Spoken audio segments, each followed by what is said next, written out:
दोस्तों, मैं किशोर कुमार शर्मा एक बार फिर आपके समक्ष उपस्थित हूँ। संधि प्रकरण का अगला भाग लेकर अयादि अच्छ स्वर संधि। आशा करता हूँ आपको वीडियो समझ में आ रहे होंगे। इसके लिए आपको बहुत बहुत तहे दिल से धन्यवाद, आभार। तो मित्रों, देखिए, अयादि संधि को हम पढ़ने जा रहे हैं। अयादि संधि का जो प्रधान सूत्र है एचो अयवा यावह। एचो अयवा यावह अर्थात एच प्रत्याहार के जो वर्ण हैं, एच प्रत्याहार में प्रमुख 4 वर्ण ये आते हैं, ए, ओ, आई, आउ। तो एच प्रत्याहार का विकार यहाँ इस संधि में देखने को मिलता है।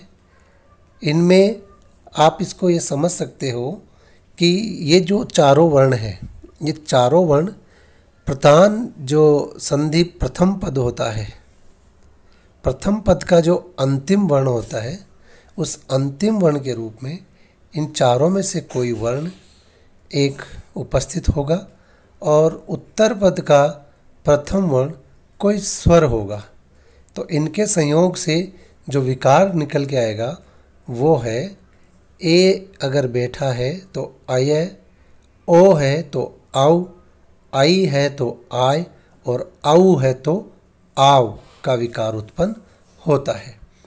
इसको आप ऐसे और सरल तरीके से समझ सकते हैं कि पूर्व पद का जो अंतिम वर्ण होता है, संधि 2 या 2 से अधिक पदों के मध्य होती है, तो प्रथम पद का जो अंतिम अक्षर है अगर वो ए है तो ए और उसके ठीक बाद कोई स्वर बैठा है तो जो विकार निकलेगा वो निकलेगा आया।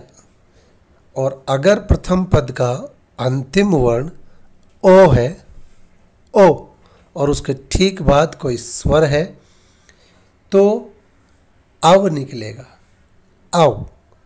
और अगर प्रथम पद का अंतिम वर्ण आई है तो आय निकलेगा, आय। और प्रथम पद का अंतिम वर्ण अगर आउ है और उत्तर पद का कोई प्रथम वर्ण स्वर है तो आव निकलेगा। तो इस प्रकार इस संधि में हम देखते हैं प्रमुख ये 4 विकार उत्पन्न होते हैं, आय, आव, आय, आव। इस प्रकार इस अयादि संधि को समझ सकते हैं। प्रथम जो विकार है ए, ए अगर उत्तम पद का अंतिम वर्ण के रूप में होगा तो ए की जगह जो विकार उत्पन्न होगा वो आय, आय उत्पन्न होगा। और इसको हम उदाहरण के माध्यम से देखते हैं। जैसे देखिए, ने धन अनम, ने, ने प्रथम पद का अंतिम वर्ण है और उसका अंतिम जो स्वर है वो है ए, और उत्तर पद का पूर्व जो वर्ण है, पहला जो वर्ण है वो है अ, कोई स्वर है, तो ए के स्थान पे अय आ गया। आगे देखिए आप, ए में से अ जब चला गया और उसकी जगह आय आ गया तो न हलंत हो गया, उसकी जगह आय आ गया, और अनम तो नयनम, पद क्या बना, नयनम। ये जो हलंत है इसमें ये अ समाहित हो गया और यह पूरा हो गया, नयनम। दूसरा देखिए, शे धन अनम, शे का अंतिम वर्ण ए और उत्तर पद का पहला अक्षर अ। तो आगे देखिए, श धन आय धन अनम, तो शयनम, ए के स्थान पे अय आ गया तो शयनम बन गया। शी धातु सोने के अर्थ में काम आती है, शयन करने के काम आती है। तीसरा देखिए, चे, चे धन अनम, चे का अंतिम स्वर ए और उत्तर पद का प्रथम वर्ण अ, तो चे और अ चय, चयनम, चय धन आय धन अनम। इस प्रकार दोस्तों ये जो ए के साथ कोई एस स्वर होता है तो वो आय में बदलता है। इस प्रकार इसको देख सकते हैं। अगला देखिए दोस्तों, दूसरा जो है विकार अव। अगर पूर्व पद का अंतिम वर्ण ओ होगा तो ओ के स्थान पे अव हो जाएगा। जैसे कि प्रथम उदाहरण देखिए, पो धन अनह, तो पो का अंतिम जो वर्ण है वो है ओ, और उत्तर पद का पहला वर्ण अ, तो ओ बदल गया औ में, तो पवन है। दूसरा देखिए, भो धन अनम, भो में जो ओ है अंतिम वर्ण वो औ बन गया भवनम। आगे देखिए, मैंने आपको इनको समझाने के लिए सामने खोल के लिख रखा है, भय धन अव धन अनम भवनम। तीसरा देखिए, धो धन अलह धवलह, धो में से ओ का अव हो गया धवलह। चौथा देखिए, पो धन इत्रम, पो में जो ओ है वो अव बन गया पवित्रम।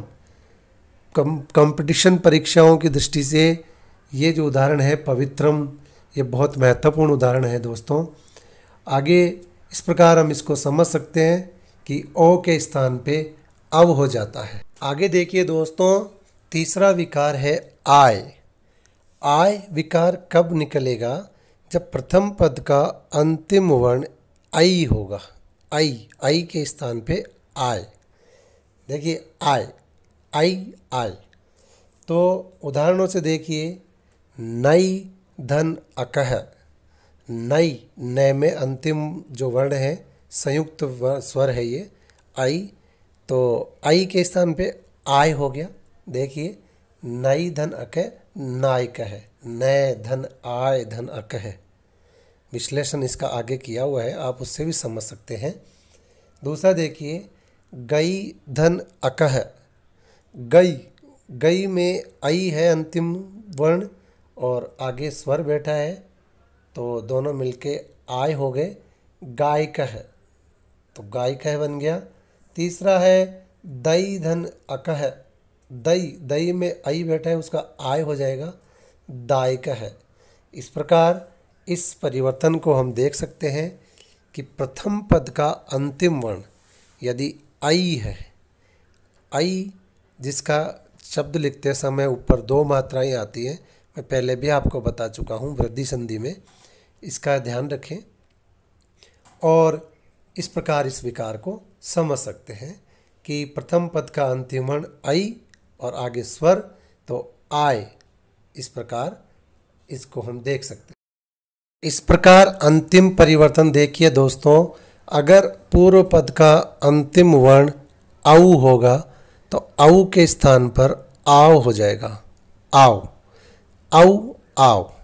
देखिए, आप इस तुकबंदिता से भी समझ सकते हैं, ए आया, ओ आओ, आई आय, औ आओ, तो औ के स्थान पे आव हो जाएगा। तो उदाहरण देखिए, पौ धन अकह, पौ का जो अंतिम स्वर है औ वो आव बन गया और पावकह बन गया। आगे विश्लेषण देख सकते हैं आप, मैंने इसको समझाने के लिए खोल के रखा हुआ है, पै धन आव धन अकह पावकह। दूसरा है धौ धन अकह, धौ का अंतिम वर्ण औ, आव बन जाएगा धावकह। नौ धन इकह नाविकह, नौ धन इकह, नौ का औ जो है वो आव बन गया नाविकह, वह में ई मिल गया समाहित हो गया तो ई बन गया नावी नाविकह। इस प्रकार भौ धन उकह, भौ का जो औ है वो आव बन गया तो भावुकह बन गया। इस प्रकार दोस्तों हम इन चारों विकारों को समझ सकते हैं कि प्रथम पद का अंतिम वर्ण यदि ए होगा तो अय होगा, ओ होगा तो अव होगा, आई होगा तो आय होगा, और यहाँ देखिए अगर औ होगा तो आव होगा। इस प्रकार इस अयादि संधि के इन सामान्य परिवर्तनों को हम समझ सकते हैं। आगे देखिए दोस्तों, एक स्क्रीन पे आपको सूत्र दिख रहा है, वांतो ही प्रत्यय। वांतो ही प्रत्यय से अभिप्राय है कि यकार से प्रारंभ होने वाले, यकार अर्थात यकार से प्रारंभ होने वाले प्रत्ययों के परे रहते, प्रत्ययों के परे रहते अर्थात उत्तर पद का प्रथम वर्ण यदि कोई यकार य प्रत्यय से प्रारंभ हो रहे पद के साथ बैठा हो तो पूर्व पद का जो अंतिम वर्ण है ओ वो आउ बन जाएगा और पूर्व पद का जो अंतिम पद आउ है वो आव बन जाएगा। इसको एक बार ढंग से आप समझें। उत्तर पद का प्रथम वर्ण यकार के य प्रत्यय वहाँ हो और पूर्व पद का अंतिम अक्षर ओ या आउ हो तो ओ के स्थान पे अव और आउ के स्थान पे आव हो जाएगा। उदाहरण देखिए, जैसे गोधन य, गोधन य, तो गौ का जो ओ है वो आउ बन गया गव्यम। तो अगला उदाहरण देखिए, शंकोधन य, शंकव्यम। दूसरा उदाहरण देखिए आगे, भौधन य, भौ आउ है तो आव बन जाएगा भाव्यम। तीसरा चौथा देखिए, नवधन य, नाव्यम।